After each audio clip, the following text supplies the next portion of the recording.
નમસ્કાર દોસ્તો, ગિરાડી યોદ્ધાથી હું છું જિગ્નેશ પટેલ. એક કમરના પેશન્ટ બહુ જૂના હતા અને આવ્યા છે મળવા માટે, તો એને રૂબરૂમાં પૂછીએ છીએ આપણે શું તકલીફ હતી તમને જ્યારે આવ્યા ત્યારે.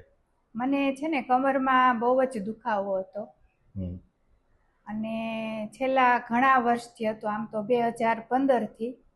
અને મતલબ 8-9 વર્ષથી હતો દુખાવો, એવું થયું? હા, અને ઘણા લાંબા સમયથી દુખાવો હતો. કેવી પોઝિશન હતી દુખાવામાં? એટલે મને છે ને કમર બહુ જ દુખતી કે વાંકું ન વળી શકાય, પછી બેસીને ઊભું થવામાં તકલીફ પડતી, અને આગળ પછી એવું બન્યું કે પછી મને ગોઠણમાં પણ એના હિસાબે બહુ જ દુખાવો થતો હતો. અત્યારે કેટલો ટાઈમ તમે ટ્રીટમેન્ટ લીધી મારી પાસેથી? અત્યારે મેં 3 મહિના ટ્રીટમેન્ટ લીધી. હાલ શું પોઝિશન છે હવે? અત્યારે એમ કહું ને કે ખૂબ જ સારું છે, કે જાણે દુખાવો જ ન હોય એટલું સરસ છે, કે ગોઠણમાં પણ નથી દુખતું અને કમરમાં પણ બિલકુલ દુખાવો નથી.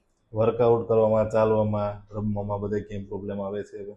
ના, એવું ક્યાંય હવે પ્રોબ્લેમ નથી આવતો, કે દાદર ચડવાનું હોય કે વાંકા વળીને કાંઈ લેવાનું હોય, કે આ વખતે તો નવરાત્રિમાં પણ બહુ ખૂબ સરસ રીતે ખૂબ રમી સરસ. શકી.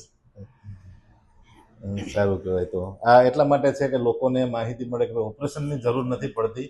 કારણ કે તમને ઓપરેશનનું કીધું હતું ને ડૉક્ટરે? હા, મને એવું કીધું હતું કે મને છેલ્લા મણકામાં તકલીફ છે, તો એના માટે મને ડૉક્ટરે એવું કીધું હતું કે કદાચ તમને ઓપરેશનની જરૂર પડશે.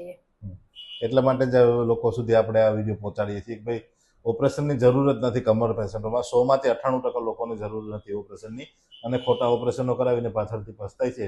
તો બેટર છે કે એ લોકો આયુર્વેદિક ટ્રીટમેન્ટ લે અને એમનું જીવન છે એ કષ્ટદાયી જીવનમાંથી સારું જીવન બની શકે. એવું જરૂરી નથી કે મારી પાસે પણ ગમે તે સારી ટ્રીટમેન્ટ મળતી હોય તો ત્યાં સારી ટ્રીટમેન્ટ લઈ અને બને ત્યાં સુધી ઓપરેશનના માર્ગે ન ચડે.